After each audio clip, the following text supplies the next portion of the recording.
Students, welcome to social school. मैं हूं आपकी अनुष्या दीदी एंड कैसे हैं मेरे सारे स्टूडेंट्स। आई होप आप सब ठीक हो एंड आई ऑल्सो होप कि आप लोग सुपर रेडी हो आज के इस सेशन के लिए। तो जैसा कि आप लोगों को टाइटल से थोड़ा बहुत आइडिया लग गया होगा, आज की क्लास में हम लोग ये डिस्कस करने वाले हैं कि CUET 2024 की तैयारी कैसे करनी है। तो अगर आप एक ऐसे स्टूडेंट हो जो कि कंफ्यूज्ड है कि मुझे अपने ड्रीम कॉलेज तक कैसे पहुंचना है, क्या स्ट्रैटेजी होनी चाहिए, तैयारी कैसे करनी है, प्रिपरेशन कैसे करनी है, कौन से बुक से पढ़ना चाहिए, तो टेंशन मत लो, अभी तो मैं हूं यहाँ पर। मैं आप लोगों के लिए एक वीडियो लेकर आई हूं जहां पे आप लोगों को इन सारे क्वेश्चंस का सॉल्यूशन मिल जाएगा। तो आगे बढ़ने से पहले जितने भी न्यू स्टूडेंट्स हैं यहाँ पर, जल्दी से चैनल को सब्सक्राइब करो, क्योंकि थ्रू आउट द ईयर इस चैनल पर CUET से रिलेटेड अमेजिंग कंटेंट आने वाला है। तो सबसे पहले तो आई एम अज्यूमिंग कि आप लोगों को CUET के बारे में थोड़ा बहुत पता होगा कि CUET होता क्या है, एग्जाम पैटर्न क्या होता है, ये सारी चीजें आपको पता होंगी। बाय चांस अगर आपको नहीं पता तो भी कोई टेंशन लेने वाली बात नहीं है। मैंने इससे रिलेटेड एक वीडियो इस चैनल पर ऑलरेडी डाल रखी है, तो अगर आप इस चैनल के वीडियोस वाले सेक्शन में जाओगे, आपको एक वीडियो दिखेगी all about CUET, what is CUET। तो आप उस वीडियो को देख लेना, कुछ 5-10 मिनट का वीडियो, आपको सब पता चल जाएगा CUET के बारे में।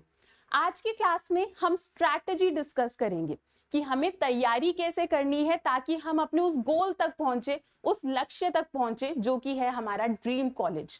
तो I keep telling you all कि अब हमारा एजुकेशन सिस्टम चेंज हो चुका है।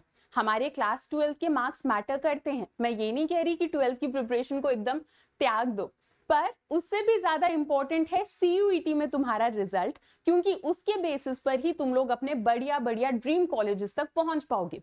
एंड ऑफ कोर्स हमारी स्कूलिंग का एक मेन पर्पस तो यही होता है कि यार बढ़िया कॉलेज में जाना है ताकि हमें बढ़िया प्लेसमेंट मिले और फिर हमें कोई बढ़िया जॉब मिले और हम लोग मचा पाए। तो ऑब्वियसली 12th में तो तुम लोग फोकस करो, बोर्ड एग्जाम में तो मचाना ही है, पर अगर तुम कॉलेज पॉइंट ऑफ व्यू से सोच रहे हो तो तुम्हारे पास एक ही रास्ता है, विच इज CUET 2024। तो अभी तो तुम लोगों के पास टाइम है। CUET 2024 की तैयारी कहां से कैसे करनी है, ये सारी चीजें मैं आप लोगों को आज इस सेशन में बताने वाली हूं। चलो तो स्टार्ट करते हैं हम लोग अपना सेशन। सबसे पहली चीज जो कि तुम्हें याद रखनी है अपने प्रिपरेशन में, वो है स्टार्ट नाउ। अगर तुम लोगों ने CUET के बारे में थोड़ा थोड़ा सुन लिया है, थोड़ा थोड़ा सोचना स्टार्ट कर दिया, तो बस उतना ही काफी है। इट इज अ साइन कि you should start your preparation right now. Competition बहुत ज्यादा है एंड आप बिल्कुल अफोर्ड नहीं कर सकते कि आप CUET को हल्के में लो और किसी बेकार कॉलेज में पहुंच जाओ। तो बिल्कुल भी प्रोक्रेस्टिनेट नहीं करना है। हमारे अंदर ये जो एटीट्यूड होता है ना कि देखी जाएगी, कल देखेंगे, बाद में देखेंगे, this will be very harmful for you. देखो, ऐसे तो अगर मैं कहूं कि 12th बोर्ड हो जाए या CUET हो जाए, करने को तो तुम सिलेबस एक हफ्ते में भी खत्म कर सकते हो। करने को तो तुम लोग, मुझे पता है तुम लोग ये करते भी हो, ठीक है, करने को तो तुम लोग एग्जाम की एक रात पहले भी जबरदस्ती सिलेबस को खत्म कर सकते हो, पर तुम लोगों को खुद पता होगा कि फिर नंबर कैसे आते हैं, फिर रिजल्ट कैसा आता है। तो बेस्ट चीज जो कि तुम्हें करनी है अभी, वो ये है कि तैयारी अभी के अभी स्टार्ट कर दो।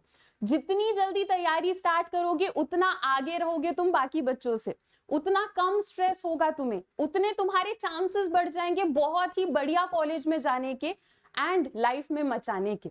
End of course I know तुम लोग बहुत टैलेंटेड बच्चे हो, तुम्हारे बहुत बड़े बड़े सपने हैं। इस एक साल अगर तुम मन लगाकर मेहनत करोगे ना, तो पूरी लाइफ तुम थैंकफुल रहोगे कि यार सही है 12th की उस एक साल में मैंने मेहनत करी, जिसकी वजह से मैं अच्छे कॉलेज में गया, जिसकी वजह से मैं अच्छी जॉब कर रहा हूं या कर रही हूं। तो अभी बिल्कुल भी टाइम नहीं है तुम्हारे पास प्रोक्रेस्टिनेट करने का, चीजों को टालने का। अगर तुमने CUET के बारे में कुछ कुछ समझ लिया है तो स्टार्ट नाउ, अभी के अभी तुम्हें अपनी तैयारी स्टार्ट कर देनी है। अब तैयारी करें कैसे, टाइम टेबल क्या होना चाहिए। आई एम वेरी श्योर आप लोगों के दिमाग में ये टेंशन होगी कि बोर्ड के लिए पढ़ें या CUET के लिए पढ़ें, टाइम को मैनेज कैसे करें। तो ये मैं आपको बताती हूँ। देखो, रिगार्डलेस आपका स्ट्रीम जो भी हो, चाहे यहाँ पे आप साइंस के स्टूडेंट हो, ह्यूमैनिटीज के हो या कॉमर्स के हो, जो आपके डोमेन सब्जेक्ट्स रहेंगे उसके लिए आपको क्लास 12th की NCERT तो पढ़नी ही पढ़नी है। मतलब जो तुम्हारे क्लास 12 का बोर्ड का सिलेबस है ना, वो तो तुम्हें कवर करना ही करना है। तो स्मार्ट वर्क करो, ऐसे मत करो कि बोर्ड के लिए अलग प्रिपरेशन और सीयूईटी के लिए अलग प्रिपरेशन। जब तुम बोर्ड एग्जाम की तैयारी करने बैठते हो, 12 के सिलेबस की पढ़ाई करने बैठते हो, तो तैयारी इस तरीके से करो कि सीयूईटी की भी साथ साथ हो जाए। ठीक है, तो डोमेन सब्जेक्ट का तो हमने साथ साथ पढ़ लिया। अगर मैं अपने पॉलिटिकल साइंस का बोलूं तो डिपेंडिंग अपॉन योर कन्वीनियंस, अगर तुम अपने दिन में 1 घंटा या 2 घंटा पॉलिटिकल साइंस के लिए रोज निकाल रहे हो तो तुम्हारा काम बन जाएगा। अब अगर हम बाकी सब्जेक्ट्स की बात करें, ठीक है, अगर तुम कॉमर्स में हो, साइंस में हो, तो 12 के साथ साथ सीयूईटी की तैयारी करो। अब सीयूईटी में लैंग्वेज भी होता है और जीटी भी होता है। इसकी तैयारी कैसे करें? तो लैंग्वेज और जीटी के लिए तुम्हें अलग से थोड़ा टाइम निकालना पड़ेगा। तुम अपने टाइम टेबल को कुछ ऐसा सेट कर सकते हो कि वीकेंड्स में सैटरडे संडे तुमने अलग से टाइम निकाल लिया जिसमें तुम लैंग्वेज और जीटी को पढ़ रहे हो। अगर तुम लोग इस तैयारी को टाल दोगे कि सीयूईटी से 1 महीना पहले तैयारी करेंगे, तो नहीं हो पाएगा। कुछ कुछ तो तैयारी हो जाएगी तुम्हारी, पर उसका रिजल्ट नहीं मिलेगा। पर अगर तुम अभी से ही टाइम टेबल सेट कर लेते हो कि जब मैं बोर्ड के लिए पढ़ूंगा तब सीयूईटी की भी तैयारी साथ में करनी है और वीकेंड्स में अलग से टाइम निकालना है लैंग्वेज और जीटी के लिए, तो यू विल बी सेफ। तो तुम्हारी तैयारी बढ़िया तरीके से हो पाएगी। नेक्स्ट चीज जो कि तुम्हें ध्यान रखना है वो ये है, test yourself. Mock test are super super important. जब भी हम किसी भी चीज की तैयारी एक कमरे में बैठकर करते हैं, सब कुछ बढ़िया ही लगता है। ठीक है, और सिर्फ तुम्हारा ही नहीं, मेरे साथ भी ऐसा ही है। मान लो कल को तुम्हारी दीदी अचानक से मेरे में कोई जोश चढ़ जाए और मैं यूपीएससी की तैयारी करने बैठ जाऊं, तो अगर मैं अपने कमरे में बैठकर यूपीएससी की तैयारी करूंगी ना, मुझे तो लगेगा कि यार सब चिल है, बस बन गई मैं तो आईएएस। ठीक है, तो जब हम लोग अपने कमरे में बैठकर अकेले तैयारी करते हैं, सबको यही लगता है कि यार सब चिल है, हम लोग मचा देंगे, फोड़ देंगे एग्जाम में, पर ऐसा होता नहीं है। ठीक है, तो मॉक टेस्ट बहुत ज्यादा जरूरी है। बार बार अपने आप को टेस्ट करो ताकि तुम्हें आइडिया लगे कि तुम्हारी तैयारी एक्चुअल में कैसे चल रही है।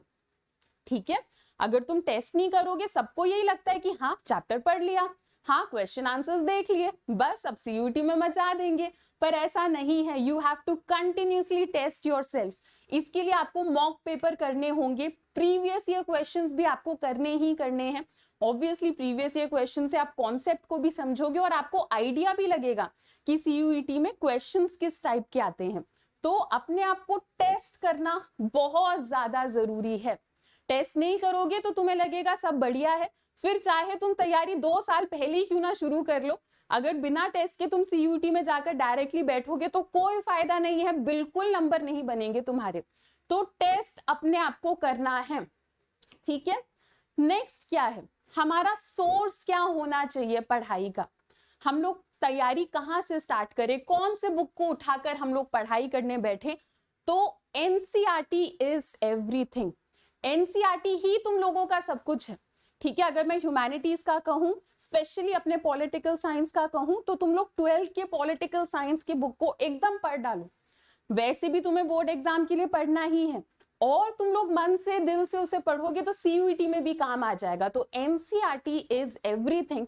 एनसीईआरटी के अलावा जो सारी चीजें होती हैं वो तुम्हारे टीचर्स बता ही देते हैं, पर एनसीईआरटी के अलावा और कोई अलग से बुक तुम्हें खरीदने की जरूरत नहीं है। एनसीईआरटी में तुम्हें सब कुछ मिल जाएगा। अब एनसीईआरटी इज एवरीथिंग का मतलब ये है कि एनसीईआरटी में तुम्हें सब कुछ अच्छे से दिल से पढ़ना है। ये नहीं कि तुमने ऊपर ऊपर से पढ़ लिया कि हाँ ये आता है वो आता है। तुम्हें एक एक लाइन समझना है, एक एक जो बॉक्सेस होते हैं ना, जो साइड में ऐसे अजीब अजीब से बॉक्सेस बने होते हैं, तुम्हें वो बॉक्सेस समझने हैं। तुम्हें कार्टून्स के ऊपर ध्यान देना है कि एनसीईआरटी में क्या कार्टून बना है। तुम्हें मैप्स के ऊपर ध्यान देना है कि एनसीईआरटी में क्या मैप बना है। और जैसे अगर हम 11th की बात करें तो तुम लोगों ने देखा होगा ना, साइड में ऐसे छोटे छोटे कैरेक्टर्स होते हैं जैसे मुन्नी, ये सब, ये लोग कुछ कुछ क्वेश्चंस पूछते हैं। तो इन सारी चीजों के ऊपर तुम्हें ध्यान देना है। एनसीईआरटी इज एवरीथिंग का मतलब एनसीईआरटी को एकदम दिल से समझो। अगर तुम ये कर लेते हो तो डेफिनेटली सीयूईटी के एग्जाम में तुम्हें उसका रिजल्ट दिखेगा। एनसीईआरटी उतना इंपॉर्टेंट है। एंड सबसे इंपॉर्टेंट चीज जो तुम्हें अपने प्रिपरेशन में करनी है, दैट इज बी कंसिस्टेंट। क्या मतलब है बी कंसिस्टेंट का? अभी तो देखो मैं तुम लोगों के लिए क्लास लेकर आई हूँ, तुम लोग ध्यान से सुन रहे हो सीयूईटी के बारे में, तो आई नो कि कम से कम 1 हफ्ते तक तो तुम लोगों के अंदर भयंकर जोश रहेगा कि दीदी ने सीयूईटी समझाया है, ये पॉइंट्स बताए थे, टाइम टेबल बताया था, बढ़िया तैयारी करेंगे सीयूईटी की। पर 1 हफ्ते के बाद क्या? 1 हफ्ते के बाद तो तुम्हारा ये जोश थोड़ा ठंडा पड़ जाएगा ना।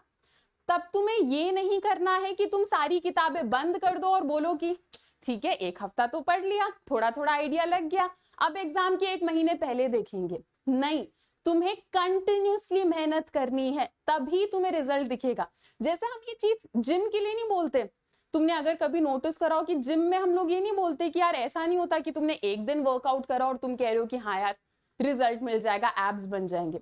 You have to show up every day, रोज रोज तुम्हें वहां पहुंचना होता है, मेहनत करनी होती है। सेम चीज पढ़ाई के साथ है। ऐसे नहीं कि एक संडे तुमने 6 घंटे पढ़ाई कर ली तो बस पूरे साल का कोटा खत्म। तुम्हें रोज रोज पढ़ाई करनी है। You have to show up every day. जब बाकी बच्चे सो रहे होंगे, जब बाकी बच्चे आलस खा रहे होंगे, तुम्हें तब भी मेहनत करनी है, तभी तुम्हें उसका रिजल्ट दिखेगा। तो you have to be consistent. यही की है जिससे तुम सीयूईटी तो क्या यूपीएससी भी शायद क्रैक कर जाओ। ठीक है, चलो इसके अलावा आई नो तुम लोग सीयूईटी को लेकर बहुत टेंस्ड हो, एंड ऑफ कोर्स अगर तुम लोगों को किसी चीज को लेकर टेंशन है तो I am always here to help you out. हम लोग तुम्हारे लिए सीयूईटी 2024 का बैच लेकर आए हैं। लक्ष्य बैच है हमारे बैच का नाम। कमाल का नाम है ना? कमेंट सेक्शन में जरूर बताना नाम कैसा लगा तुम्हें बैच का। एंड ये ह्यूमैनिटीज का बैच है। तो मेरे जो प्यारे ह्यूमैनिटीज के बच्चे हैं जो सीयूईटी को लेकर परेशान हो रहे हैं, अपनी चिंता छोड़ दो, तुम्हारी दीदी है यहाँ पर। तो हाँ, बैच को जल्दी से ज्वाइन करो और पूरे साल सीयूईटी की बहुत ही अमेजिंग तैयारी होगी।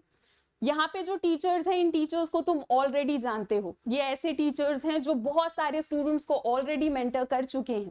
सीयूईटी की तैयारी मैंने ऑलरेडी करा रखी है। मुझे I wish I could show you, but हाँ ऐसे बहुत सारे बच्चे हैं जो अब डीएम करते हैं कि थैंक यू दीदी, आपकी वजह से सीयूईटी का एग्जाम बहुत बढ़िया गया। तो तुम्हें ये तो टेंशन लेने की जरूरत ही नहीं है कि प्रिपरेशन क्या होगी, प्रिपरेशन में कोई कमी तो नहीं रह जाएगी। यहाँ पे सारे वो टीचर्स हैं जो यूट्यूब पर मचा रहे हैं, जिनको आप जानते हो। तो अगर आप सीयूईटी को लेकर सीरियस हो, अगर आप अपने ड्रीम कॉलेज, ड्रीम जॉब को लेकर सीरियस हो, तो विदाउट डाउट आपको हमारे लक्ष्य बैच को ज्वाइन कर लेना चाहिए। कैसे ज्वाइन करना है बैच को? इस बैच को ज्वाइन करने के लिए लिंक आपको इसी वीडियो के डिस्क्रिप्शन में मिल जाएगा। आप वहां से हमारे बैच को ज्वाइन कर सकते हो। इस बैच में हम तुम्हें प्रॉपर कॉन्सेप्ट समझाएंगे एंड मोस्ट इंपॉर्टेंटली हम तुम्हें प्रैक्टिस क्वेश्चंस कराएंगे, जो कि सबसे इंपॉर्टेंट होता है। बहुत प्रैक्टिस क्वेश्चंस हम तुम्हें देंगे। ठीक है, कॉन्सेप्ट भी पढ़ाएंगे, चैप्टर भी पढ़ाएंगे और तुम्हें प्रैक्टिस क्वेश्चंस भी मिल रहे हैं। मैक्सिमम डिस्काउंट के साथ अगर तुम इस बैच को ज्वाइन करना चाहते हो तो अनअकैडमी में मैंने तुम्हें बता रखा है, तुम्हारी दीदी का नाम चलता है, तो तुम्हें कोड यूज करना है अनुष्या। कहाँ लिखे यार? हाँ वैसे यहाँ लिखा हुआ है, चलो यहाँ लिख देते हैं। तो तुम्हें कोड यूज करना है अनुष्या, ANUSHYA, ताकि तुम लोगों को मैक्सिमम डिस्काउंट्स मिले हमारे सीयूईटी बैच में। हमारे बैच से रिलेटेड कोई भी दिक्कत हो या सीयूईटी के प्रिपरेशन से लेके कोई भी दिक्कत हो तो feel free to reach out. I am always here to help you. चलो स्टूडेंट्स, तो आज मेनली मुझे तुम लोगों को यही बताना था कि तुम लोग 2024 की तैयारी कैसे कर सकते हो। आई होप अब तुम्हारा ये डर थोड़ा सा कम हो गया है इस वीडियो को देखने के बाद। अगर आपको ये वीडियो हेल्पफुल लगी तो वीडियो को लाइक करो and show some love and support in the comment section. चलो स्टूडेंट्स, तो अभी के लिए इतना ही। That's it for today. अब मिलते हैं अपने नेक्स्ट सेशन में। Till then bye bye, take care and thank you.